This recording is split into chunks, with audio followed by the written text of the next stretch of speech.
10월의 선선한 바람이 창문 사이로 스며들어오는 오후, 미경은 딸 소연의 웨딩드레스를 바라보며 깊은 한숨을 내쉬었다. 63세의 나이에도 여전히 단정한 외모를 유지하고 있는 미경이었지만 최근 몇 달간의 결혼 준비로 인한 피로가 얼굴에 고스란히 드러나 있었다. 엄마, 정말 이 드레스가 괜찮을까요? 소연이 거울 앞에서 몸을 돌리며 물었다. 33세의 소연은 늦깎이 신부였지만 그만큼 신중하게 선택한 결혼이었다. 예비 신랑 준혁은 대기업 임원이었고 그의 가문은 3대째 이어져 온 명문가였다. 물론이야. 우리 소연이가 제일 예뻐. 미경은 딸의 어깨를 다독이며 말했다. 하지만 마음 한구석에는 불안감이 자리 잡고 있었다. 준혁의 어머니인 김 여사는 첫 만남부터 미경을 탐탁지 않게 여겼다. 우리 며느리 어머니는 어떤 일을 하셨나요? 김 여사의 날카로운 질문이 아직도 귓가에 맴돌았다. 미경은 작은 카페를 운영하며 소연을 홀로 키워왔다고 대답했지만 김 여사의 표정은 만족스럽지 않았다. 이날도 예외는 아니었다. 결혼식 최종 점검 회의를 위해 신랑 측 가족들과 만나는 자리에서 김 여사는 계속해서 미경을 압박했다. 결혼식 하객 명단 좀 보여주세요. 우리 쪽에서도 확인해야 할 분들이 있어서요. 김 여사의 목소리는 정중했지만 그 속에 담긴 의미는 명확했다. 너희 집안 사람들이 우리 체면에 누가 되지는 않겠지? 미경은 꾹 참으며 명단을 건넸다. 사실 그녀의 하객 목록은 그리 길지 않았다. 카페 단골 손님들과 소연의 친구들, 그리고 몇몇 친지들이 전부였다. 주례 목사님은 확정됐나요? 준혁의 아버지인 박 회장이 물었다. 그는 대형 건설 회사를 운영하는 인물로 모든 일에 완벽을 추구했다. 네, 저희 가문과 오랜 인연이 있는 분이세요. 태준 목사님이라고 매우 유명한 분입니다. 김 여사가 자랑스럽게 말했다. 그 순간 미경의 손에 들고 있던 찻잔이 바닥에 떨어져 산산이 부서졌다. 뜨거운 차가 테이블 위로 쏟아지면서 모든 이의 시선이 미경에게 집중됐다. 어머, 괜찮으세요? 소연이 놀라며 엄마에게 달려왔다. 태준 목사님이요? 미경의 목소리는 떨리고 있었다. 설마 그 사람일 리는 없겠지. 30년이나 지났는데 게다가 목사라니. 하지만 이름이 같았다. 너무나 확실하게 기억하는 그 이름이었다. 네, 혹시 아시나요? 서울중앙교회 담임 목사님이세요. 정말 훌륭한 분이죠. 김 여사가 의아해하며 물었다. 미경은 아무 말도 할 수 없었다. 태준. 30년 전 자신의 남편이었던 그 남자. 폭력과 바람으로 가정을 파탄낸 그 남자가 이제는 목사가 되어 자신의 딸 결혼식에 주례로 서게 된다는 것이었다. 엄마? 소연이 걱정스럽게 불렀다. 아니야. 그냥 이름이 익숙해서. 미경은 간신히 정신을 차리고 대답했다. 하지만 손은 여전히 떨리고 있었고 얼굴은 창백했다. 그날 밤 미경은 잠을 이룰 수 없었다. 인터넷을 뒤져가며 서울중앙교회를 검색했다. 화면에 나타난 목사의 사진을 보는 순간 미경의 심장은 쿵쾅거렸다. 30년의 세월이 흘렀지만 그 얼굴은 분명히 태준이었다. 다만 젊은 시절의 거친 모습 대신 온화한 미소를 짓고 있었고 목사복을 입은 모습이 신성해 보이기까지 했다. 이게 무슨 일이야? 미경은 중얼거렸다. 태준과의 결혼 생활은 지옥 그 자체였다. 처음에는 다정한 남편이었지만 결혼 2년 차부터 그의 본색이 드러나기 시작했다. 술에 취해 돌아와서는 미경을 때렸고 다른 여자들과 바람을 피웠다. 미경이 임신했을 때도 달라지지 않았다. 오히려 더 심해졌다. 결국 미경은 갓 태어난 소연을 데리고 집을 나왔다. 이혼 과정에서 태준은 양육권을 포기하는 대신 재산 분할도 포기하라고 협박했다. 미경은 딸을 위해 그 조건을 받아들일 수밖에 없었다. 그렇게 무일푼으로 시작한 호러미 생활이었다. 이제 그 남자가 딸의 결혼식 주례로 선다니. 운명의 장난이라기에는 너무나 잔인했다. 다음 날 아침 미경은 소연에게 주례를 바꾸자고 조심스럽게 꺼냈다. 갑자기 왜요? 신랑 측에서 이미 다 정해놓은 건데. 소연이 의아해했다. 그냥 우리가 아는 목사님으로 하면 어떨까 해서. 엄마, 설마 지금 신랑 집안에서 정해놓은 걸 바꾸자고 하는 거예요? 그럼 또 뭐라고 할지 몰라요. 소연의 목소리에는 걱정이 묻어났다. 미경은 더 이상 말할 수 없었다. 딸에게 아버지에 대한 진실을 말한 적이 없었다. 소연은 아버지가 어릴 때 교통사고로 세상을 떠났다고 알고 있었다. 미경이 지어낸 거짓말이었지만 딸을 보호하기 위한 어쩔 수 없는 선택이었다. 그날 오후 미경은 마음을 정하고 신랑 집에 전화를 걸었다. 주례 목사님을 다른 분으로 바꿀 수 있을까요? 갑자기 무슨 말씀이세요? 태준 목사님은 우리 가문의 오랜 친구분이세요. 지금 와서 바꾼다는 게 말이 됩니까? 김 여사의 목소리는 차갑게 변해 있었다. 제가 개인적인 사정이 있어서요. 개인적인 사정? 그게 뭔데요? 결혼식이 일주일 앞으로 다가온 상황에서 주례를 바꾸자니 우리가 목사님께 어떻게 말씀드려야 하나요? 미경은 할 말을 잃었다. 사실을 말할 수도 없고 그렇다고 억지로 밀어붙일 수도 없었다. 알겠습니다. 죄송합니다. 미경은 결국 포기하고 전화를 끊었다. 그 순간 휴대폰에 문자 메시지가 왔다. 모르는 번호였다. 미경아, 오랜만이다. 딸 결혼 축하한다. 주례로 서게 되어 영광이야. 마이너스 태준. 미경의 손이 다시 떨리기 시작했다. 그가 자신을 알아봤다는 뜻이었다. 그리고 이 상황을 즐기고 있다는 것도. 또 다른 메시지가 이어졌다. 30년 만의 재회 정말 기대된다. 그동안 잘 살았니?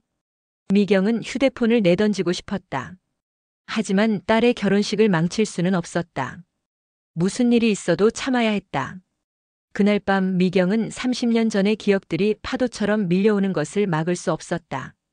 태준의 주먹, 그의 거짓말들, 그리고 마지막에 던진 독설들까지. 모든 것이 생생했다. 이번에는 절대 당하지 않겠어. 미경은 이를 악물며 다짐했다. 하지만 마음 깊은 곳에서는 불안감이 커져가고 있었다. 태준이 과연 얌전히 주례만 보고 물러날 사람인가? 30년 전에 그 남자라면 분명히 무언가를 꾸미고 있을 것이었다. 결혼식을 일주일 앞둔 일요일 오후 미경은 소연과 함께 신랑 집을 방문했다. 최종 리허설과 세부 사항들을 점검하기 위해서였다. 거대한 저택 앞에 서자 미경은 다시 한번 신랑 집안의 부와 권력을 실감했다. 어서 오세요. 김 여사가 정중하게 맞아주었지만 그 미소 뒤에는 여전히 거리감이 느껴졌다. 오늘 태준 목사님도 오셔서 함께 리허설을 하기로 했어요. 미경의 심장이 쿵 떨어졌다. 리허설에 태준이 온다는 말을 듣지 못했다. 아니, 들었다면 절대 오지 않았을 것이다. 목사님이 오신다고요? 소연이 신기해하며 물었다. 네, 완벽한 결혼식을 위해서는 사전 리허설이 필수죠. 우리 태준 목사님은 정말 세심하신 분이에요. 박 회장이 자랑스럽게 말했다. 거실에 앉아 차를 마시며 기다리는 동안 미경은 계속해서 시계를 훔쳐봤다. 태준이 언제 올지 그리고 자신을 어떻게 대할지 불안했다. 그때 현관벨이 울렸다. 아, 목사님이 오셨네요. 김 여사가 반갑게 일어났다. 미경은 숨을 깊게 들이마셨다. 이제 피할 수 없었다. 문이 열리며 태준이 들어왔다. 검은색 정장에 목사 칼라를 착용한 그의 모습은 30년 전과는 완전히 달랐다. 온화한 미소와 자상한 눈빛, 그리고 자연스러운 카리스마까지. 누가 봐도 존경받는 목사의 모습이었다. 안녕하세요. 태준입니다. 그가 정중하게 인사했다. 미경과 눈이 마주쳤을 때 태준의 미소는 더욱 깊어졌다. 하지만 그 미소 속에는 30년 전에도 봤던 그 교활함이 숨어 있었다. 어머, 신부 어머님과는 처음 뵙는 건가요? 김 여사가 물었다. 처음 뵙겠습니다. 태준이 의미심장하게 말하며 미경에게 손을 내밀었다. 반갑습니다. 미경은 어쩔 수 없이 그의 손을 잡았다. 30년 만에 다시 느끼는 그의 체온은 여전히 불쾌했다. 목사님, 정말 영광입니다. 우리 소연이가 이렇게 훌륭한 분께 주례를 받다니. 미경은 연기하듯 말했다. 아니에요. 제가 더 영광입니다. 이렇게 아름다운 가족을 만나게 되어서요. 태준의 시선이 미경에게 머물렀다. 특히 신부 어머님께서는 정말 젊어 보이시네요. 과거에 어디서 뵌 것 같기도 하고. 그럴 리가요. 처음 뵙는 분인데. 미경이 단호하게 말했다. 그렇군요. 제가 착각했나 봅니다. 태준이 웃으며 물러났지만 그의 눈빛은 여전히 의미심장했다. 리허설이 시작됐다. 태준은 주례사를 연습하며 신랑 신부에게 조언을 해주었다. 그의 모습은 완벽한 목사였다. 은혜로운 말씀과 따뜻한 축복, 그리고 자연스러운 진행까지. 만약 미경이 그의 과거를 모른다면 정말 훌륭한 목사라고 생각했을 것이다. 결혼은 하나님이 정하신 신성한 제도입니다. 두 사람이 서로 사랑하고 신뢰하며 평생을 함께하겠다고 다짐하는 거룩한 의식이죠. 태준의 목소리는 감동적이었다. 미경은 속으로 비웃었다. 결혼의 신성함을 말하는 그 입으로 30년 전에는 온갖 거짓말과 욕설을 쏟아냈던 남자였다. 신부 어머님도 결혼 경험이 있으시죠? 태준이 갑자기 미경에게 물었다. 네, 있습니다. 미경이 조심스럽게 대답했다. 좋은 추억들이 많으실 것 같아요. 혹시 지금은? 제 남편은 소연이가 어릴 때 세상을 떠났습니다. 미경이 미리 준비해둔 대답을 했다. 아, 그러셨군요. 죄송합니다. 태준이 사과했지만 그의 표정에는 뭔가 알 것 같다는 기색이 역력했다. 리허설이 끝난 후 모두가 저녁 식사를 함께 하자고 했다. 미경은 거절하고 싶었지만 신랑 집안의 성의를 무시할 수도 없었다. 식당에서 태준은 계속해서 미경에게 관심을 보였다. 신부 어머님께서 혼자서 딸을 키우시느라 정말 고생이 많으셨을 것 같아요. 쉽지 않으셨을 텐데. 할 수 있는 일이었죠. 미경이 간단히 답했다. 정말 대단하세요. 요즘 같은 세상에 홀어머니로 산다는 게. 혹시 다시 결혼할 생각은 안 해보셨어요? 이 질문에 테이블의 모든 시선이 미경에게 집중됐다. 특히 김 여사의 눈빛이 날카로워졌다. 아직은 생각해보지 않았습니다. 미경이 어색하게 웃었다. 그렇군요. 사실 저도 비슷한 처지예요. 아내를 일찍 보내서 혼자 지내고 있거든요. 태준이 동병상련의 표정을 지었다. 목사님도 혼자세요? 소연이 놀라며 물었다. 네, 5년 전에 하늘나라로 보내드렸어요. 그래서 더욱 결혼의 소중함을 느끼게 되죠. 미경은 어이가 없었다. 태준이 재혼했었다는 것도 놀라웠지만 그 아내마저 세상을 떠났다니. 혹시 그 여자도 태준 때문에? 불길한 생각이 스쳐 지나갔다. 그런데 신부 어머님 성함이 어떻게 되시죠? 계속 신부 어머님이라고만 부르니 불편하네요. 태준이 웃으며 물었다. 미경입니다. 미경이 대답할 수밖에 없었다. 미경. 미경이라. 정말 아름다운 이름이네요. 어디서 많이 들어본 것 같은데. 태준이 고개를 갸웃했다. 흔한 이름이죠. 미경이 딱딱하게 말했다. 저녁 식사가 끝나고 집으로 돌아가는 길 소연이 말했다. 목사님 정말 좋은 분 같아요. 그런데 엄마는 왜 그렇게 어색해 하셨어요? 어색하지 않았어. 미경이 거짓말했다. 근데 목사님이 엄마한테 관심이 많으시더라고요. 혹시 소연아 이상한 소리 하지 마. 미경이 급하게 말을 끊었다. 그날 밤 태준에게서 또 문자가 왔다. 오늘 만나서 반가웠다. 30년이 지났지만 여전히 아름답더군. 딸도 정말 예쁘게 키웠네. 결혼식이 기대된다. 미경은 문자를 지우고 휴대폰을 던져버렸다. 하지만 곧 또 다른 문자가 왔다. 참고로 나는 아직도 기억한다. 모든 것을. 우리의 결혼 생활, 그리고 내가 왜 떠났는지까지. 하지만 걱정 마. 나는 용서하는 목사니까. 미경의 온몸에 소름이 돋았다. 용서한다고? 용서받을 일을 한 것은 바로 그 남자였는데. 그리고 그 메시지의 진짜 의미는 분명했다. 내가 주도권을 쥐고 있다는 것이었다. 다음 날 아침 미경은 다시 한번 신랑 집에 전화를 걸었다. 정말 죄송하지만 주례를 바꿀 수 없을까요? 제가 돈을 드릴 테니. 미경 씨. 김 여사의 목소리가 차갑게 변했다. 대체 무슨 일이에요? 어제 만나보니 태준 목사님이 얼마나 훌륭한 분인지 아셨을 텐데. 제가 개인적으로 개인적인 문제가 뭔지는 모르지만 이제 와서 주례를 바꾼다는 건 우리 체면에 관한 문제예요. 목사님은 우리 가문의 오랜 친구분이고 이미 모든 준비가 끝났어요. 하지만 미경 씨, 혹시 우리 가문이 마음에 안 드세요? 아니면 이 결혼 자체를 원하지 않는 건가요? 이 말에 미경은 할 말을 잃었다. 그게 아닙니다. 단지. 그럼 더 이상 이런 말씀 마세요. 태준 목사님만큼 완벽한 주례는 없어요. 오히려 감사해야 할 일이죠. 전화가 끊어진 후 미경은 절망감에 빠졌다. 이제 정말 피할 수 없었다. 태준이 딸의 결혼식 주례를 서게 되는 것을. 그 순간 휴대폰이 울렸다. 태준이었다. 미경아, 내 말 들렸지? 주례 바꾸려고 난리쳤다면서. 당신이 왜?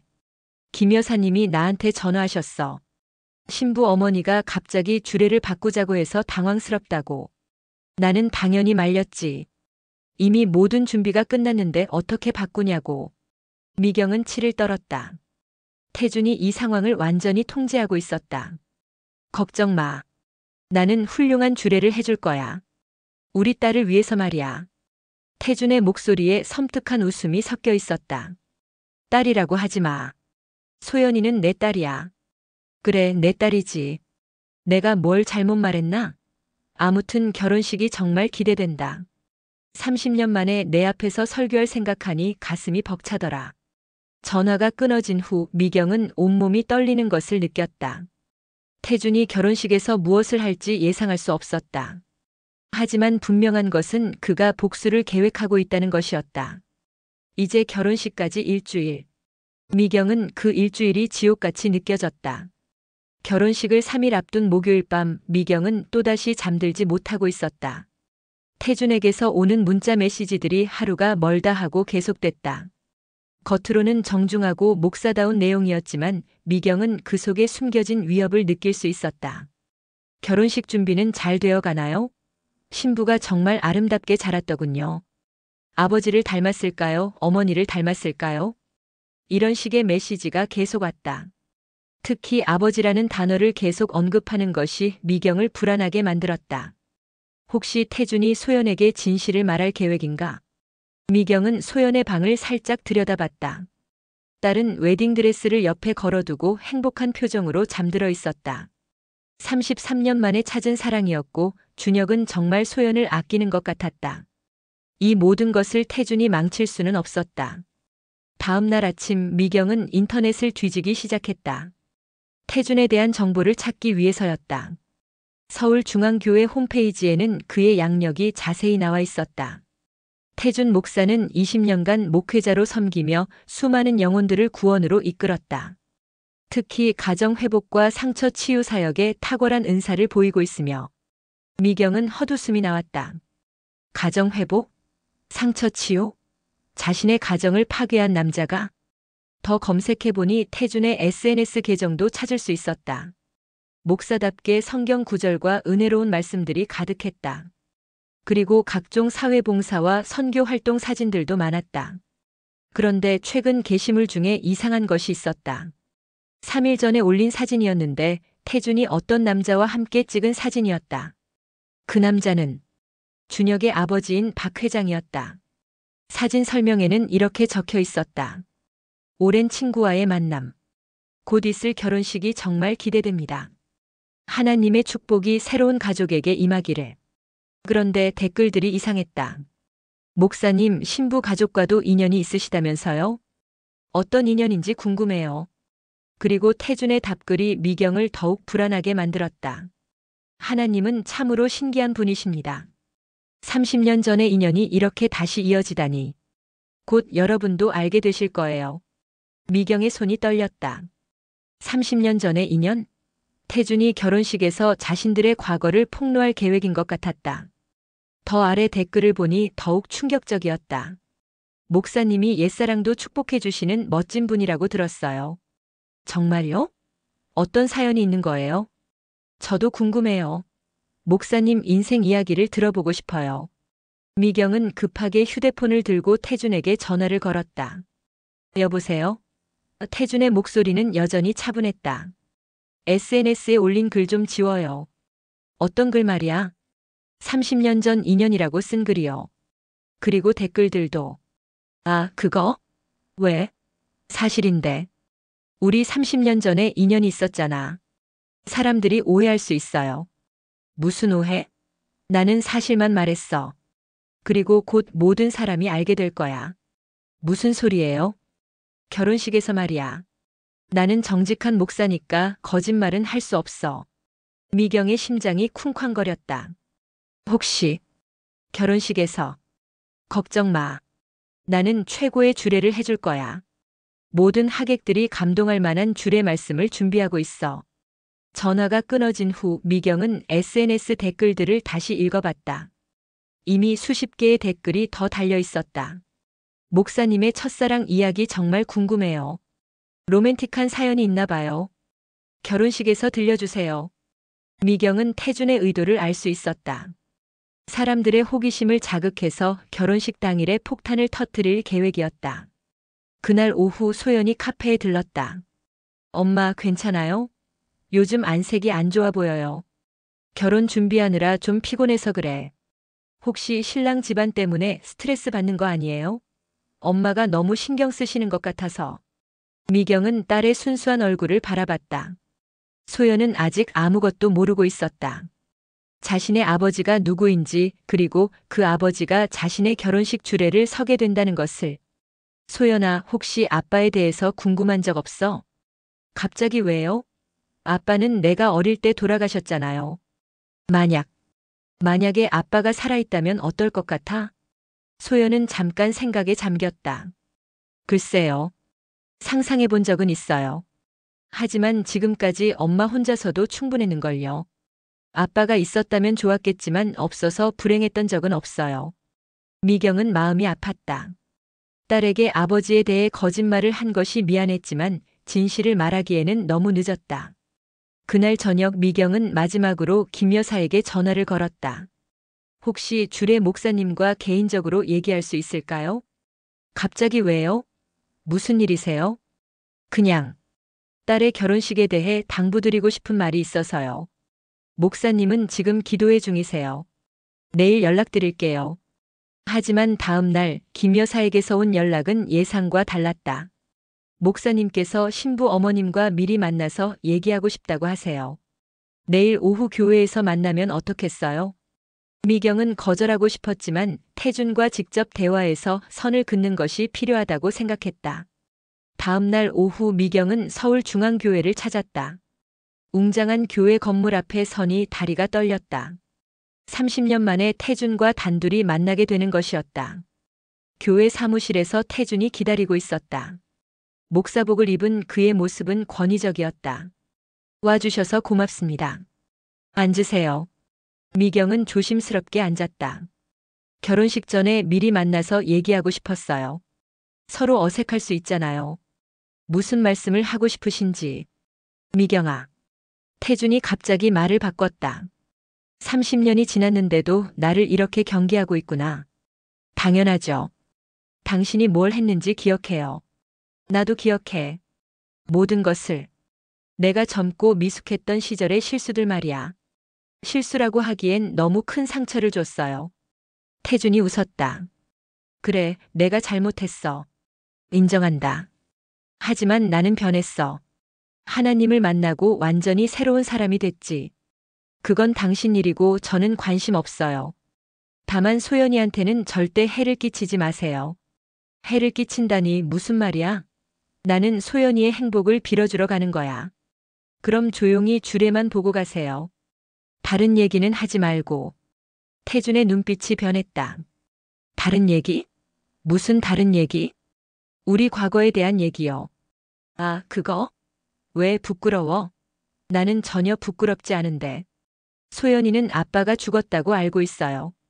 그걸 바꿀 생각은 없어요. 태준이 크게 웃었다. 아, 그랬구나. 나를 죽여버렸네. 재미있다. 웃을 일이 아니에요. 그럼 소연이는 아빠 얼굴도 모르겠네. 사진도 없고. 미경은 대답하지 않았다. 불쌍한 것. 아빠가 바로 눈앞에 있는데 모르고 있다니. 그만하세요. 걱정 마. 나는 착한 목사니까 딸의 행복을 위해서 계속 죽어 있을 거야. 태준이 비꼬듯 말했다. 하지만 결혼식에서는 정말 감동적인 주례를 해줄 거야. 내 인생 경험을 바탕으로 한 진심 어린 조언 말이야. 미경은 소름이 돋았다. 태준의 진짜 계획이 무엇인지 알 것 같았다. 교회를 나서며 미경은 결심했다. 무슨 일이 있어도 태준을 막아야 했다. 하지만 어떻게? 그날 밤 태준의 SNS에 새로운 글이 올라왔다. 내일이면 특별한 결혼식입니다. 하나님이 예비하신 놀라운 계획을 모든 분들이 함께 나누게 될 것입니다.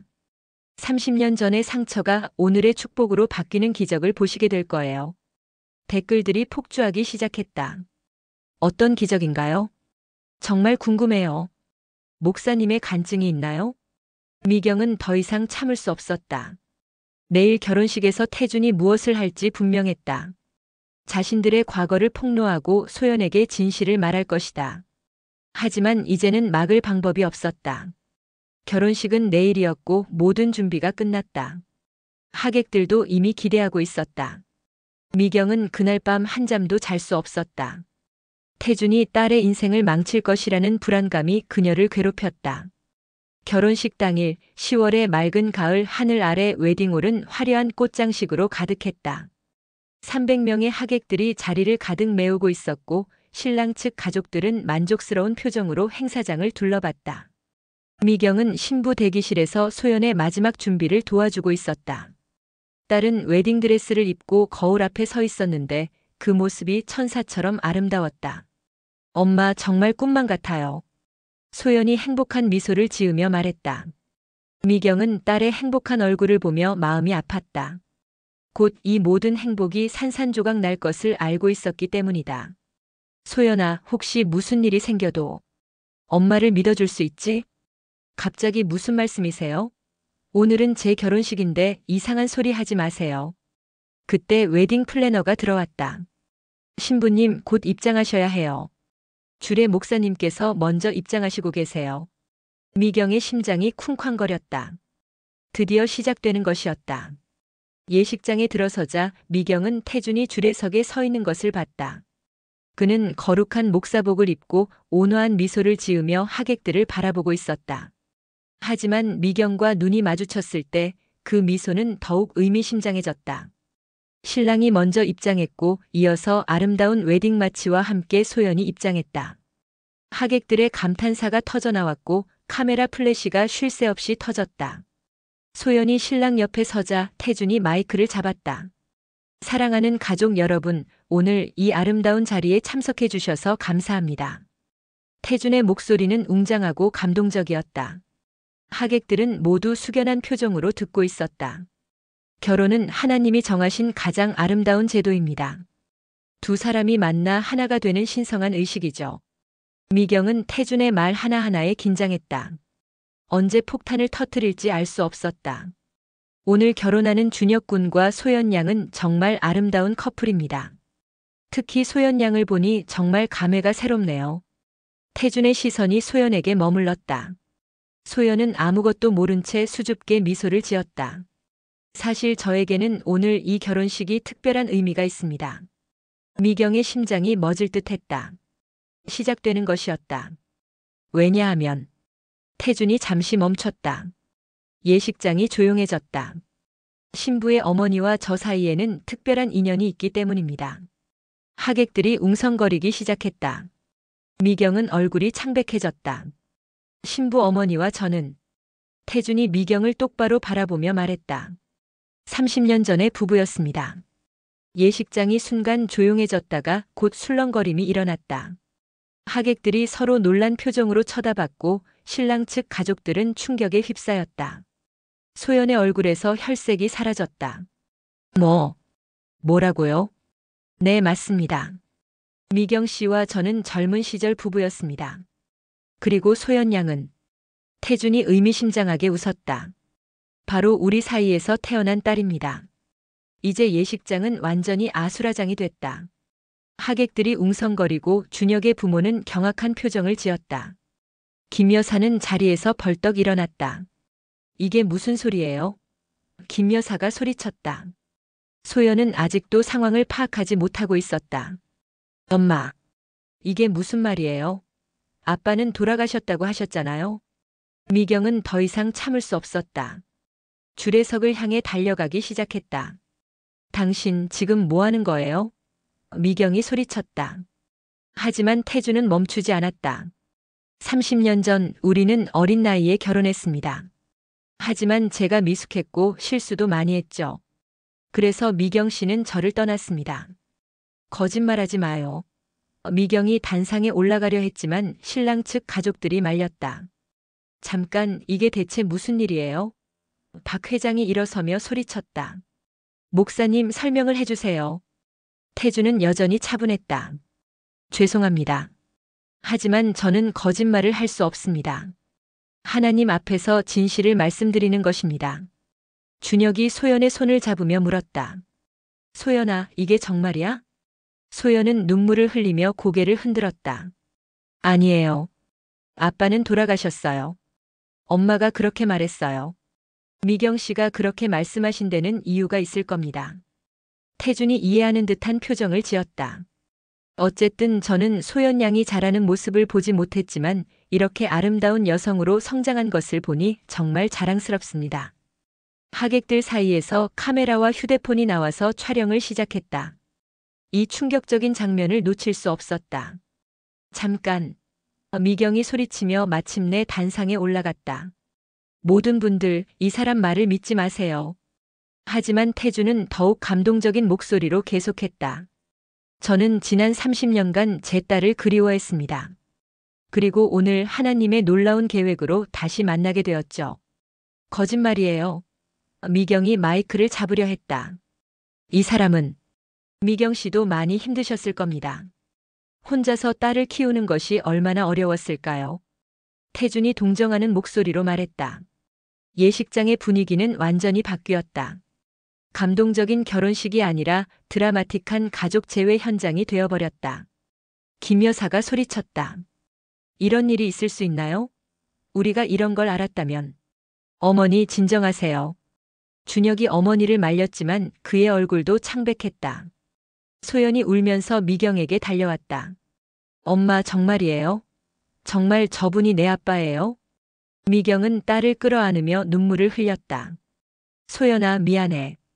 정말 미안해. 그럼 정말이에요? 아빠가 살아있었던 거예요? 태준이 마이크를 통해 말했다. 소연아, 아빠가 너무 미안하다. 지금까지 곁에 있어주지 못해서. 아빠라고 부르지 마. 미경이 소리쳤다. 당신은 아빠가 될 자격이 없어. 예식장은 이제 완전한 혼란 상태였다. 하객들은 술렁거리고 신랑 측 가족들은 당황해하며 카메라들은 계속 돌아가고 있었다. 박 회장이 일어서서 소리쳤다. 이런 상황에서 결혼식을 계속할 수는 없습니다. 아버지, 준혁이 아버지를 말렸다. 아니다. 이건 우리가 들은 얘기와 완전히 다르다. 신부의 아버지가 살아있다는 걸 왜 숨겼나? 미경이 필사적으로 설명하려 했다. 죄송합니다. 하지만 사정이 있어서. 사정? 이런 중요한 걸 숨기고 결혼하려 했다는 말인가요? 태주는 여전히 차분하게 상황을 지켜보고 있었다. 그의 계획이 완벽하게 진행되고 있었다. 여러분, 진정하세요. 태준이 다시 마이크를 잡았다. 과거의 일은 과거의 일입니다. 중요한 것은 오늘 두 젊은이의 사랑을 축복하는 것 아닐까요? 하지만 이미 예식장의 분위기는 돌이킬 수 없었다. 축복받아야 할 결혼식이 가족의 비밀이 폭로되는 스캔들의 현장이 되어버렸다. 소연은 계속 울고 있었고 준혁은 어떻게 해야 할지 몰라 하며 서 있었다. 미경은 30년 만에 다시 느끼는 절망감에 무너져 내렸다. 그리고 태주는 여전히 주례석에 서서 모든 상황을 내려다보며 만족스러운 미소를 짓고 있었다. 예식장의 혼란은 계속되고 있었다. 하객들은 자리에서 일어나 웅성거렸고 신랑 측 가족들은 충격에서 벗어나지 못하고 있었다. 미경은 소연을 끌어안고 있었지만 딸의 원망 섞인 눈빛을 견디기 힘들었다. 태주는 마이크를 놓지 않고 계속 말을 이어갔다. 여러분이 놀라신 것도 이해합니다. 하지만 이것이 바로 하나님의 신비로운 계획입니다. 그의 목소리는 여전히 목사다운 위엄을 유지하고 있었다. 박 회장이 소리쳤다. 목사님, 이게 무슨 계획입니까? 우리는 완전히 속은 겁니까? 속았다는 것은 너무 심한 표현 아닐까요? 태준이 온화하게 웃었다. 미경 씨도 나름의 사정이 있으셨을 테니까요. 김 여사가 미경에게 다가가서 따져 물었다. 도대체 왜 이런 중요한 걸 숨겼어요? 우리가 바보입니까? 죄송해요. 정말 죄송해요. 미경은 고개를 숙일 수밖에 없었다. 소연이 눈물을 닦으며 태준을 바라봤다. 정말 제 아빠세요? 태준의 얼굴에 감동적인 표정이 스쳤다. 그렇다, 딸아. 아빠가 너무 보고 싶었다. 그 순간 미경이 일어났다. 거짓말하지 마세요. 당신이 무슨 아빠예요? 미경아, 진정해. 아이 앞에서. 태준이 안타까운 표정을 지었다. 아이 앞에서 거짓말하는 당신보다는 낫죠. 하객들이 더욱 집중해서 듣기 시작했다. 누군가는 휴대폰으로 라이브 스트리밍까지 시작했다. 태준이 깊은 한숨을 쉬었다. 미경이가 아직도 상처가 깊나 보네요. 이해합니다. 사실. 그가 잠시 멈추더니 더욱 충격적인 말을 꺼냈다. 우리 사이에는 소연이뿐만 아니라 한 아들도 있었거든요. 예식장이 다시 한번 술렁였다. 미경의 얼굴이 하얗게 질렸다. 무슨 소리예요? 소연이 놀라며 물었다. 그래, 너에게는 오빠가 있었어.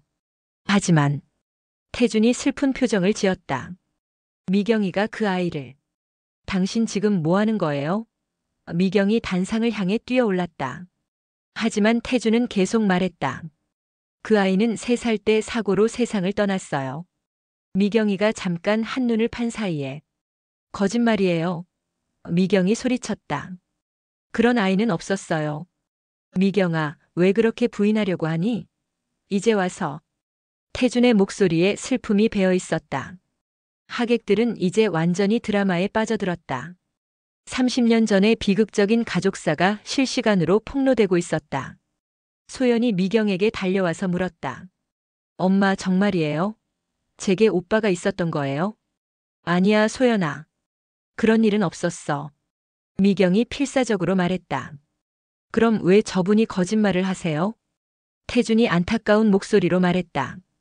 딸아, 엄마는 아직도 그때의 죄책감 때문에 힘들어 하시는 거야. 이해해줘. 죄책감이요? 소연의 목소리가 떨렸다.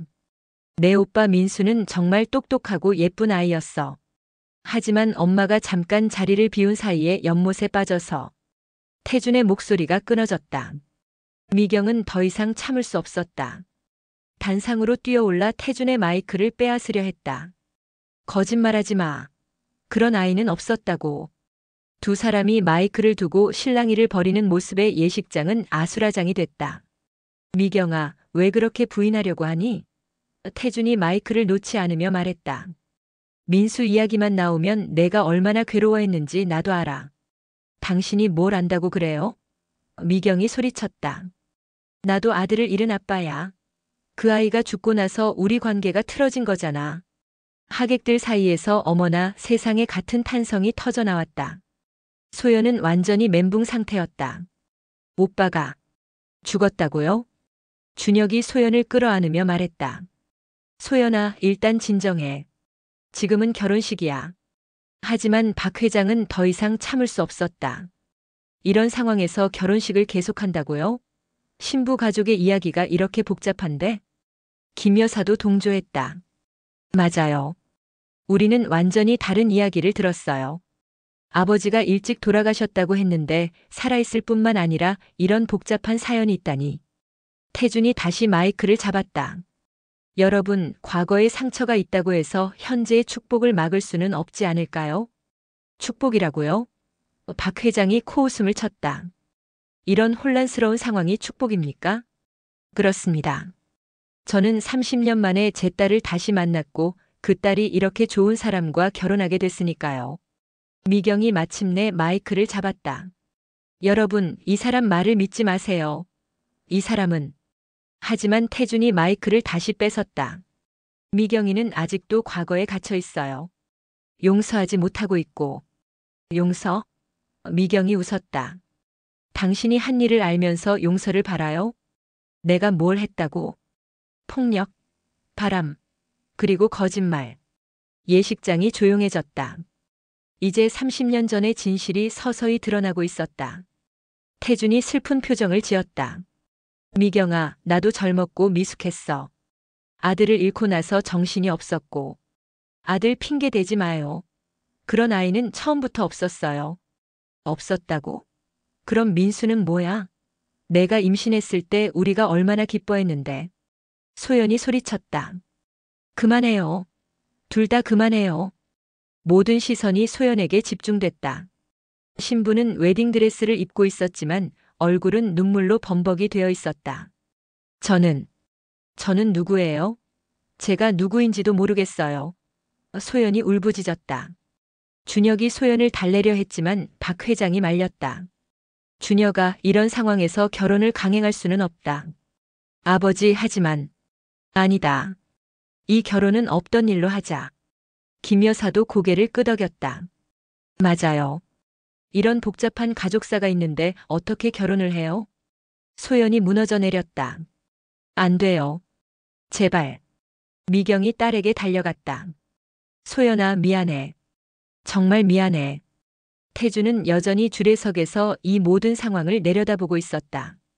그의 얼굴에는 만족스러운 미소가 스쳐 지나갔다. 하객들은 이미 휴대폰으로 이 모든 장면을 촬영하고 있었고 몇몇은 SNS에 실시간으로 올리기 시작했다. 결혼식장에서 30년 전 진실 폭로. 주례 목사가 신부 아버지였다. 충격적인 가족사 공개. 이런 제목들과 함께 영상들이 인터넷에 퍼지기 시작했다. 태준이 마지막으로 마이크를 잡았다. 여러분, 오늘 이런 일이 벌어진 것을 죄송하게 생각합니다. 하지만 이것도 하나님의 뜻이겠죠. 진실은 언젠가 밝혀지게 되어 있으니까요. 그리고 그는 조용히 주례석에서 내려왔다. 30년간 계획해온 복수가 완벽하게 실행됐다. 예식장은 이제 완전히 혼란에 빠졌고 소연의 결혼식은 파국으로 치달았다. 예식장의 혼란은 극에 달했다. 소연은 바닥에 주저앉아 흐느끼고 있었고 미경은 딸을 끌어안으며 자신도 눈물을 흘리고 있었다. 준혁은 어떻게 해야 할지 몰라 하며 두 사람 사이에 서 있었다. 박 회장이 단호하게 일어섰다. 모든 분들, 오늘 결혼식은 취소됩니다. 아버지, 준혁이 아버지를 붙잡았다. 잠깐만요. 이야기를 들어보세요. 들어볼 게 뭐가 있어? 신부 측에서 이렇게 중요한 사실을 숨겼는데 박 회장의 목소리는 분노로 가득했다. 김 여사도 동조했다. 맞아요. 우리는 신부 아버지가 돌아가셨다고 들었어요. 그런데 살아있을 뿐만 아니라 이런 복잡한 사연까지. 하객들은 여전히 휴대폰으로 촬영을 계속하고 있었다. 이 모든 장면이 실시간으로 SNS에 올라가고 있었다. 미경이 일어나서 박 회장에게 다가갔다. 회장님, 죄송합니다. 하지만 이런 일이 생길 줄 몰랐어요. 몰랐다고요? 김 여사가 비웃었다. 당신 전 남편이 주례를 본다는 걸 몰랐다고요? 알았습니다. 하지만 막을 방법이 없었어요. 당신들이 바꾸지 말라고 했잖아요. 그때 진실을 말했어야죠. 이렇게 모든 사람 앞에서 망신을 당하게 하려고. 태준이 조용히 다가와서 말했다. 여러분, 흥분하지 마세요. 이런 일이 벌어진 것은 저에게도 책임이 있습니다. 목사님까지 나서실 필요 없어요. 박 회장이 차갑게 말했다. 어쨌든 이 결혼은 진행할 수 없습니다. 소연이 일어나서 소리쳤다. 안 돼요. 제발 결혼식을 취소하지 마세요. 소연아. 준혁이 다가갔지만 소연은 뒤로 물러났다. 준혁 오빠도 저를 버리는 거예요? 이 모든 게 제 잘못은 아니잖아요. 준혁의 얼굴에 고민이 스쳤다. 소연아, 나는 버리는 게 아니야. 하지만 지금 상황이 어때서요? 저는 여전히 준혁 오빠를 사랑해요. 그걸로 충분하지 않나요? 박 회장이 끼어들었다. 사랑만으로 결혼하는 게 아니다. 가문의 체면도 생각해야지. 체면? 미경이 일어났다. 그럼 우리 딸이 체면 때문에 결혼하면 안 된다는 말씀이세요? 그런 뜻이 아니에요. 하지만 이렇게 중요한 사실을 숨기고 결혼하려 했다는 것은 신뢰의 문제입니다. 태준이 나서서 말했다. 제가 모든 책임을 지겠습니다. 미경 씨를 탓하지 마세요. 지금 책임 소재를 따질 때가 아니에요. 김 여사가 화를 냈다. 이미 300명의 하객 앞에서 이런 일이 벌어졌는데 실제로 하객들은 계속 웅성거리고 있었다. 몇몇은 이미 자리를 뜨기 시작했고 나머지는 계속 상황을 지켜보고 있었다. 결혼식 취소. 신부 아버지 30년 만에 등장. 주례 목사의 정체. 이런 단어들이 실시간 검색어로 올라가기 시작했다. 소연이 다시 무너져 내렸다. 이런 식으로 끝날 수는 없어요. 저는 준혁 오빠와 결혼하고 싶어요. 미경이 딸을 일으켜 세웠다. 소연아, 미안해. 엄마가 잘못했어. 엄마는 왜 거짓말을 했어요? 아빠가 살아있다는 걸 왜 말 안 했어요? 그건 사정이 있었어. 태준이 끼어들었다. 소연아, 엄마를 탓하지 마라. 엄마도 상처가 많았어. 당신은 입 다물어요. 미경이 소리쳤다. 지금 이 상황이 다 당신 때문이잖아요. 내 때문이라고? 나는 진실을 말한 것뿐이야. 진실?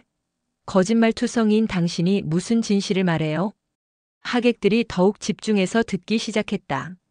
30년 전의 진실이 조금씩 드러나고 있었다. 박 회장이 웨딩 플래너에게 말했다. 결혼식은 여기서 끝입니다. 하객들에게 안내해 주세요. 회장님, 잠깐만요. 소연이 필사적으로 매달렸다. 한 번만 더 기회를 주세요. 소연 양, 미안하지만 이미 늦었어요. 이런 일이 벌어진 이상 준혁이 아버지를 설득해 보려 했다. 아버지, 소연이한테는 잘못이 없어요. 잘못이 없다고? 자신의 가족사도 제대로 모르는 여자와 결혼하라고. 이 말에 소연은 더욱 큰 충격을 받았다. 저는 정말 아무것도 몰랐어요. 미경이 박 회장에게 무릎을 꿇었다. 제발요. 제가 잘못했어요. 소연이만은. 일어나세요. 박 회장이 당황했다. 이런 식으로 하면 안 되죠. 하지만 미경은 일어나지 않았다. 제가 뭐든지 할게요. 소연이만은 행복하게 해주세요. 태준이 미경을 일으켜 세웠다. 미경아, 이렇게 하지 마. 당신이 건드리지 마요. 미경이 태준의 손을 뿌리쳤다. 그 순간 더 큰 혼란이 시작됐다. 하객들 사이에서 기자들이 나타났다. 이미 SNS를 통해 소식이 퍼져서 언론이 몰려온 것이었다. 신부 어머님, 30년 만의 재회에 대해 어떻게 생각하세요? 목사님, 왜 이제야 딸을 찾으셨나요? 결혼식 취소에 대한 입장은? 기자들의 질문 공세가 시작됐다. 카메라 플래시가 터지고 마이크들이 향했다. 경비원들이 기자들을 막으려 했지만 이미 늦었다. 모든 것이 실시간으로 중계되고 있었다. 박 회장이 소리쳤다. 모든 하객들은 지금 당장 나가주세요. 결혼식은 취소됐습니다. 소연이 웨딩드레스를 입고 바닥에 주저앉아 울고 있는 모습이 카메라에 잡혔다. 그 옆에서 미경이 딸을 달래고 있었고 태주는 여전히 차분한 표정으로 서 있었다. 준혁이 마지막으로 소연에게 다가갔다. 소연아, 미안해. 나도 어쩔 수 없어. 준혁 오빠까지. 소연의 목소리는 절망으로 가득했다. 시간이 지나서 상황이 정리되면. 아니에요. 이제 끝이에요. 소연이 일어서서 말했다. 모든 게 끝났어요. 소연은 웨딩드레스를 끌며 예식장을 나갔다. 미경이 뒤따라갔고 하객들도 하나둘씩 자리를 떴다. 마지막에 남은 것은 태준 혼자였다. 그는 주례석을 바라보며 만족스러운 미소를 지었다. 30년 전의 복수가 완성됐다. 그날 저녁 인터넷과 언론은 이 사건으로 뜨거웠다. 충격. 결혼식장에서 밝혀진 30년 전 비밀. 주례 목사가 신부의 친아버지. 신부 어머니의 거짓말 30년. 영상들이 바이럴되면서 수백만 명이 시청했다. 댓글들은 미경을 비난하는 내용으로 가득했다. 어떻게 딸에게 30년 동안 거짓말을 할 수 있죠? 불쌍한 목사님과 신부. 신부 어머니가 너무 이기적이에요. 미경과 소연은 집에 돌아와서 아무 말도 하지 않고 있었다. 30년간 지켜온 평화로운 일상이 하루 만에 산산조각 났다. 그리고 태주는 자신의 SNS에 마지막 글을 올렸다. 오늘 하나님의 놀라운 계획을 경험했습니다. 잃어버렸던 딸을 다시 만나게 해주신 주님께 감사드립니다. 비록 결혼식은 취소되었지만 가족의 사랑은 영원합니다. 그 글 아래로 수천 개의 댓글이 달렸다. 대부분이 태준을 동정하고 미경을 비난하는 내용이었다. 태준의 복수는 완벽했다. 미경의 인생을 망치고 딸의 행복도 빼앗았다. 그리고 자신은 피해자이자 용서하는 목사로 포장됐다. 하지만 진짜 진실은 아직 밝혀지지 않았다. 결혼식이 취소된 지 일주일이 지났다. 미경과 소연의 집은 기자들과 호기심 많은 사람들로 인해 평온을 찾을 수 없었다. 카페도 임시 휴업을 할 수밖에 없었다. 온라인에서는 여전히 이들의 이야기가 화제였다. 소연은 며칠째 방에서 나오지 않고 있었다. 음식도 거의 먹지 않고 전화도 받지 않았다. 준혁이 몇 번 찾아왔지만 만나지 않겠다고 했다. 미경은 딸의 방문 앞에서 서성이며 용기를 내어 노크했다. 소연아, 엄마야. 밥 좀 먹자. 안 먹을래요. 소연의 목소리는 쉬어 있었다. 그래도 조금이라도. 엄마, 정말 궁금한 게 있어요. 소연이 갑자기 말했다. 뭐든지 물어봐. 아빠가. 목사님이 말한 게 정말이에요? 오빠가 있었던 거예요? 미경은 한동안 대답하지 못했다. 이제는 모든 진실을 말해야 할 때였다. 소연아, 방문 좀 열어줄래? 엄마가 모든 걸 얘기해 줄게. 문이 조심스럽게 열렸다. 소연의 얼굴은 눈물로 부어 있었고 며칠 동안 제대로 잠들지 못한 흔적이 역력했다. 미경이 소연 옆에 앉았다. 소연아, 엄마가 30년 동안 거짓말을 해서 미안해. 하지만 나름의 이유가 있었어. 어떤 이유죠? 너를 보호하기 위해서였어. 미경이 깊은 숨을 쉬었다. 태준. 내 아빠는 결혼식에서 말한 것처럼 좋은 사람이 아니었어. 소연이 집중해서 들었다. 우리가 결혼했을 때는 나도 어렸고 태준도 젊었어. 처음에는 괜찮았지만 결혼 2년 차부터 태준이 변하기 시작했어. 어떻게 변했는데요? 술을 마시고 들어와서 엄마를 때렸어. 그리고 다른 여자들과 바람을 피웠지. 소연의 얼굴이 충격으로 일그러졌다. 엄마가 너를 임신했을 때도 달라지지 않았어. 오히려 더 심해졌지. 임신한 엄마에게 주먹을 휘둘렀어. 그런데 오빠는 정말 있었던 거예요? 미경이 고개를 저었다. 아니야. 그건 태준이 지어낸 거짓말이야. 거짓말이요? 태준이 결혼식에서 한 말은 모두 거짓말이야. 민수라는 아들은 처음부터 없었어. 너 하나뿐이었어. 소연이 더욱 혼란스러워했다. 그럼 왜 그런 거짓말을? 엄마를 망신 주려고. 사람들에게 엄마가 아이를 잃고도 냉정하게 이혼한 나쁜 여자로 보이게 하려고.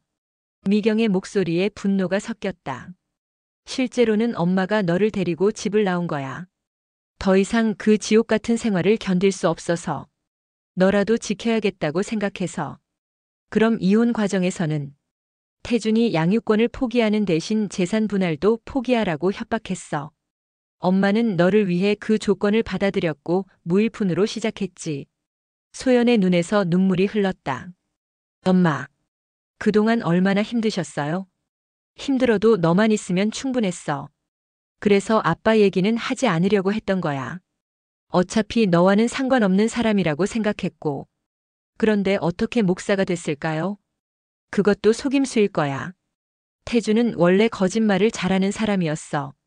사람들 앞에서는 다정하고 착한 사람인 척했거든. 그때 집 앞에서 소음이 들렸다. 또 기자들이 온 것 같았다. 미경 씨, 태준 목사님의 주장에 대해 어떻게 생각하세요? 30년 동안 거짓말한 이유가 뭔가요? 미경이 창문 너머로 밖을 내다봤다. 기자들과 카메라들 그리고 호기심 가득한 사람들이 집 앞에 몰려 있었다. 엄마, 저기 사람들이 뭐라고 하는지 알아요? 소연이 인터넷 기사를 보며 말했다. 모두 엄마를 나쁜 사람이라고 해요. 미경이 소연의 휴대폰을 봤다. 댓글들은 참혹했다. 30년 동안 딸에게 거짓말하고 아버지를 만나지 못하게 한 악독한 여자. 목사님이 얼마나 딸을 그리워했을까. 이혼한 여자들의 전형적인 복수. 아이 아버지를 죽인 사람으로 만드는 게 정상인가?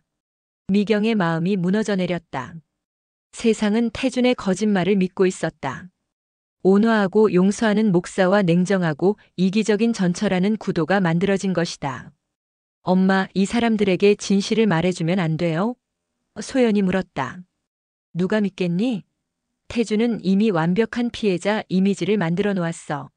실제로 태준의 SNS에는 지지 메시지들이 쏟아지고 있었다. 그의 교회 신도들과 동정하는 사람들이 연일 응원 댓글을 달고 있었다. 목사님의 아픔을 이해합니다. 30년 만에 딸을 찾으신 기쁨이 얼마나 클까요? 용서하는 마음이 정말 아름다워요.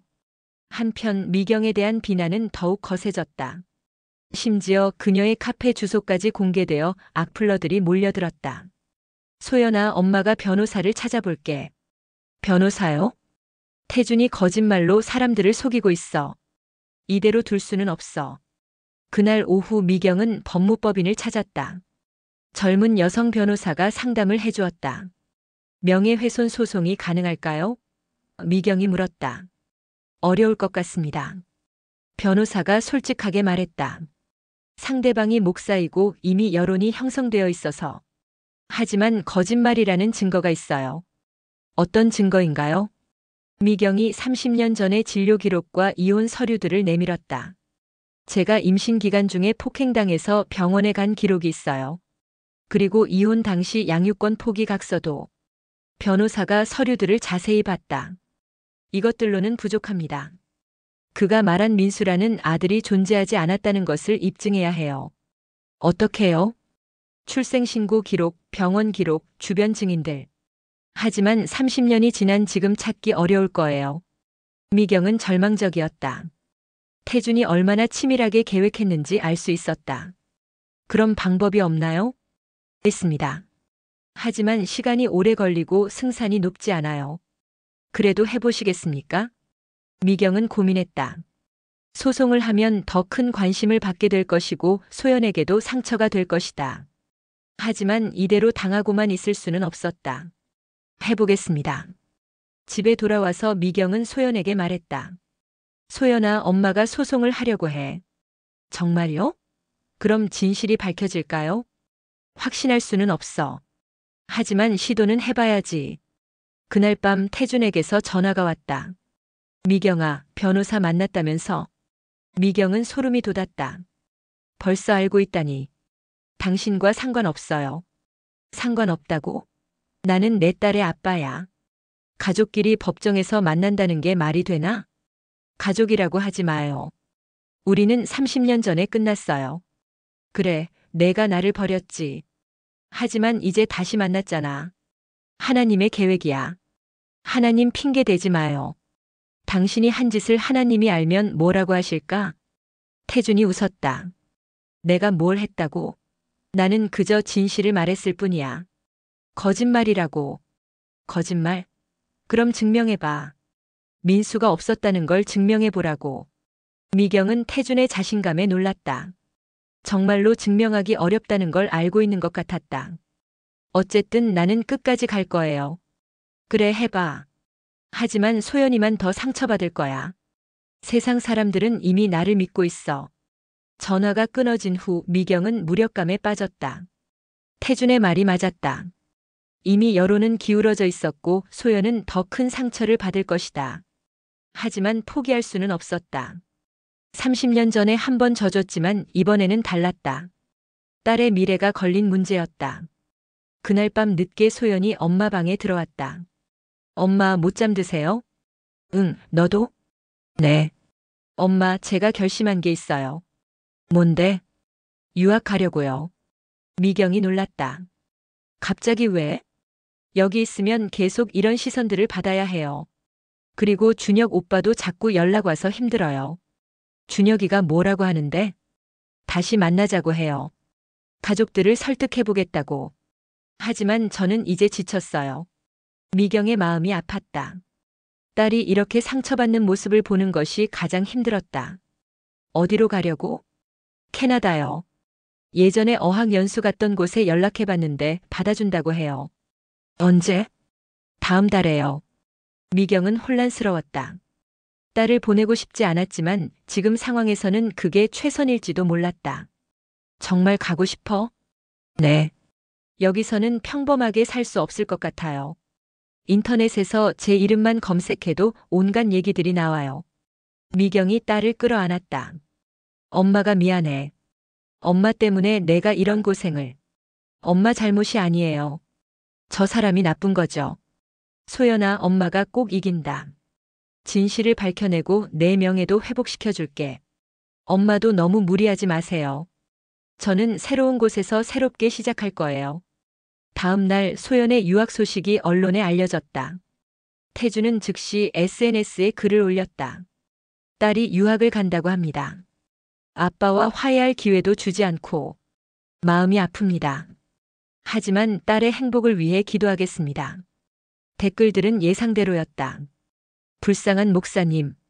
딸도 엄마를 닮았나 봐요. 가족을 저렇게 갈라놓다니. 미경은 더 이상 참을 수 없었다. 변호사에게 전화를 걸었다. 소송 준비 어떻게 되고 있나요? 서류를 정리 중입니다. 하지만 미경 씨, 한 가지 더 확인하고 싶은 게 있어요. 뭔가요? 태준 목사의 과거 행적을 조사해 보는 게 어떨까요? 30년간 뭘 했는지, 정말 목사로만 살았는지. 그게 도움이 될까요? 그의 신뢰성에 문제가 있다면 유리할 수 있어요. 조사 비용이 들지만 미경은 고민하지 않았다. 해주세요. 돈은 얼마든지 낼게요. 며칠 후 조사 결과가 나왔다. 놀라운 사실들이 드러났다. 태주는 20년 전에 한 번 사기 혐의로 고발당한 적이 있었다. 교회 건축 기금을 횡령한 의혹이었지만 증거 부족으로 무혐의 처리됐다. 그리고 5년 전에 세상을 떠났다는 아내도 의문이 많았다. 갑작스럽게 사망했는데 유족들이 부검을 요구했지만 태준이 종교적 이유로 거부했다. 이 정보들을 어떻게 활용할 수 있을까요? 미경이 물었다. 직접적인 증거는 아니지만 그의 인격과 신뢰성에 의문을 제기할 수 있어요. 언론에 제보하는 것도 방법입니다. 미경은 망설였다. 이런 식으로 대응하는 것이 과연 옳은 일일까? 하지만 태준이 먼저 자신의 인생을 망쳤다. 이제는 맞서 싸울 때였다. 해보겠습니다. 그날 밤 미경은 결심을 굳혔다. 딸을 위해서라도 끝까지 싸우겠다고. 30년 전에는 어리고 무력해서 당했지만 이제는 달랐다. 진실은 반드시 밝혀질 것이라고 믿었다. 6개월이 지났다. 소연은 캐나다에서 새로운 생활을 시작했고 가끔 보내오는 사진 속 모습은 예전보다 훨씬 밝아 보였다. 엄마, 여기서는 아무도 저를 모르니까 정말 자유로워요. 새로운 친구들도 사귀고 있어요. 라는 메시지를 받을 때마다 미경은 딸이 상처에서 벗어나고 있다는 것을 느낄 수 있었다. 미경은 그동안 법정 싸움에 모든 에너지를 쏟았다. 변호사와 함께 태준의 과거를 샅샅이 조사했고 30년 전의 기록들을 찾아 헤맸다. 병원 기록, 이웃들의 증언, 이혼 당시의 서류들까지 모든 것을 동원했다. 특히 결정적인 증거를 찾는 데 성공했다. 30년 전 미경이 살던 동네의 한 할머니가 여전히 살아계셨고 그분이 당시 상황을 생생히 기억하고 있었다. 그때 미경이가 얼마나 맞고 살았는지 우리 동네 사람들은 다 알았어요. 아이 배 부르고도 남편한테 맞아서 병원에 실려간 적도 있고. 아들이 어디 있었어요? 딸 하나뿐이었는데. 이 할머니의 증언과 함께 병원 기록, 경찰서 신고 기록들이 하나씩 발견되면서 태준의 거짓말이 서서히 드러나기 시작했다. 한편 언론에서는 태준의 과거에 대한 의혹들이 제기되기 시작했다. 교회 건축 기금 횡령 의혹, 그리고 두 번째 아내의 의문스러운 죽음까지. 그동안 완벽한 목사 이미지로 포장되어 있던 태준의 실체가 조금씩 벗겨지고 있었다. 태준 목사 과거 사기 혐의 재조명. 두 번째 아내 사인의 의혹 제기. 30년 전 가정폭력 증거 발견. 이런 기사들이 나오면서 여론도 조금씩 변하기 시작했다. 그동안 태준을 맹목적으로 지지했던 사람들도 의문을 품기 시작했다. 태준의 교회에서도 분란이 일어났다. 신도들 사이에서 목사님을 믿는다는 파와 진실을 밝혀야 한다는 파로 나뉘었다. 일부 신도들은 교회를 떠나기 시작했다. 그런 상황에서 미경은 첫 번째 법정 출석을 했다. 명예훼손 소송의 첫 재판이었다. 법정에는 기자들과 방청객들이 가득 찼다.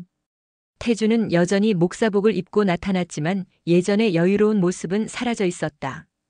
피고인 태준 씨는 지난 결혼식에서 허위 사실을 유포하여 원고의 명예를 훼손했습니다. 미경의 변호사가 주장했다. 존재하지 않는 아들 민수에 대한 이야기를 지어내어 원고가 아이의 죽음에 책임이 있는 것처럼 왜곡했고 이로 인해 원고는 사회적 비난과 정신적 피해를 입었습니다. 태준의 변호사가 반박했다. 우리 의뢰인은 30년 전의 기억을 바탕으로 사실을 말한 것뿐입니다. 기억의 차이가 있을 수는 있지만 의도적인 허위 유포는 아닙니다. 재판은 몇 차례 더 열렸다. 매번 새로운 증거들이 제시됐고 증인들이 법정에 섰다. 30년 전 동네 이웃들, 병원 관계자들, 심지어 태준의 첫 번째 교회 신도들까지 나와서 증언했다. 특히 결정적인 순간은 태준이 직접 증언대에 선 날이었다. 미경의 변호사가 날카롭게 추궁했다. 증인은 민수라는 아들이 3살에 연못에 빠져 죽었다고 주장했습니다. 그럼 출생신고는 언제 했나요? 그건 기억이 정확하지 않습니다. 장례식은 어디서 했나요? 무덤은 어디에 있나요? 당시 상황이 복잡해서. 병원 기록은 있나요? 사망신고서는? 태주는 대답을 못했다. 결국 모든 것이 거짓말이었다는 것이 드러났다. 증인은 왜 그런 거짓말을 했나요? 태준이 잠시 침묵하더니 말했다. 미경이가 나를 버렸어요. 30년 동안 내 딸을 만나지 못하게 했어요. 그 분노와 원망이. 그래서 복수하려고 거짓말을 한 것입니까? 아니에요. 나는. 하지만 이미 늦었다. 태준의 진짜 의도가 법정에서 드러난 것이다. 재판 결과는 미경의 승리였다. 법원은 태준에게 명예훼손 유죄 판결을 내리고 배상금 지급을 명령했다. 더 중요한 것은 공식적으로 태준의 거짓말이 확인됐다는 점이었다. 판결문에는 이렇게 적혀 있었다. 피고인은 존재하지 않는 아들에 대한 허위 사실을 유포하여 원고의 사회적 평가를 저하시켰으며 이는 명백한 명예훼손에 해당한다. 특히 결혼식이라는 공개된 장소에서 300여 명의 하객 앞에서 이러한 발언을 한 것은 그 파급 효과가 크다고 판단된다. 판결 소식이 알려지자 언론과 SNS는 또다시 뜨거워졌다. 이번에는 미경을 동정하고 태준을 비난하는 목소리가 더 컸다. 30년간 계획한 복수였네요. 불쌍한 미경 씨와 소연 양. 목사가 이럴 수 있나요? 사람을 겉모습으로 판단하면 안 되겠어요. 태준의 교회는 결국 문을 닫았다. 신도들이 대부분 떠났고 태준도 목사직을 사임할 수밖에 없었다. 법정을 나서며 미경과 태준이 마주쳤다. 30년 만에 다시 만난 두 사람, 그리고 이제는 모든 것이 끝난 순간이었다. 만족하냐? 태준이 씁쓸하게 물었다. 만족이라니. 나는 그냥 진실을 밝히고 싶었을 뿐이야. 내가 이겼어. 축하한다. 미경이 태준을 똑바로 바라봤다. 당신은 아직도 모르는구나. 이건 승부가 아니었어. 우리 딸을 지키려는 엄마의 마음이었어. 딸. 소연이는 잘 지내나? 당신과는 상관없어. 태준이 마지막으로 말했다. 미경아, 나는 정말로 30년 동안 후회했어. 잘못한 걸 알고 있었어. 그럼 왜 이런 짓을 했어? 정말 후회했다면 조용히 물러났어야지. 내가 내 딸을 완전히 없는 사람으로 만들어버렸으니까. 나도 아빠야. 아빠? 미경이 차갑게 웃었다. 아빠는 아이를 지키는 사람이야. 해치는 사람이 아니라. 태준이 한 발 다가왔다.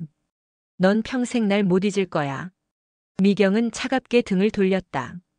기억은 하겠지. 하지만 절대 미련은 없어. 그리고 걸어갔다. 뒤돌아보지 않았다. 몇 달 후 미경은 작은 시골 마을에 새로운 카페를 열었다. 더 이상 서울에 있을 이유가 없었다. 소연은 캐나다에서 새로운 삶을 시작했고 미경도 새로운 곳에서 평화로운 일상을 찾고 싶었다. 카페 이름은 새로운 시작루 비기닝이었다. 작지만 아늑한 공간에서 미경은 매일 커피를 내리며 손님들과 소소한 대화를 나누었다. 그녀를 아는 사람은 아무도 없었다. 그냥 친절한 카페 사장님일 뿐이었다. 어느 날 소연에게서 영상통화가 왔다. 엄마, 좋은 소식이 있어요. 뭔데? 남자친구가 생겼어요. 미경이 웃었다. 정말? 어떤 사람인데? 한국계 캐나다인이에요. 정말 착하고 따뜻한 사람이에요. 그리고 제 과거를 모두 알고도 받아줘요. 정말 다행이다. 언제 한번 만나보고 싶네. 엄마도 곧 여기 오세요. 이제 한국에 있을 이유 없잖아요. 미경은 잠시 생각했다. 정말로 그럴 수도 있겠다 싶었다. 딸과 함께 새로운 나라에서 새로운 시작을 하는 것. 생각해 볼게. 엄마, 저 정말 행복해요. 여기서는 아무도 저를 특별한 시선으로 보지 않아요. 그냥 평범한 소연일 뿐이에요. 다행이야. 엄마도 이제 평범한 일상이 소중하다는 걸 알겠어. 통화를 끝내고 미경은 카페 창밖을 바라봤다. 햇살이 따뜻하게 들어오고 새들이 지저귀고 있었다. 30년간의 긴 악몽이 끝났다. 이제는 정말로 새로운 시작이었다. 그날 저녁 미경은 일기를 썼다. 오늘로써 정말 모든 것이 끝났다. 태준과의 악연, 30년간의 거짓말, 그리고 복수의 악순환까지. 나는 더 이상 과거에 매이지 않을 것이다. 소연이도 새로운 사랑을 찾았고 나도 새로운 시작을 할 때가 되었다. 이제는 정말로 자유롭다. 창밖으로 별들이 빛나고 있었다. 미경은 그 별들을 바라보며 깊은 숨을 쉬었다. 길고 어두웠던 터널을 지나 마침내 빛을 본 기분이었다. 다음 날 아침 카페에 첫 손님이 들어왔다. 안녕하세요. 커피 한 잔 주세요. 네, 어떤 걸로 드릴까요? 뭐가 제일 맛있어요? 미경이 웃었다. 새로 개발한 블렌드가 있어요. 새로운 시작이라는 이름이에요. 좋네요. 그걸로 주세요. 미경은 정성스럽게 커피를 내렸다. 새로운 하루, 새로운 시작이었다.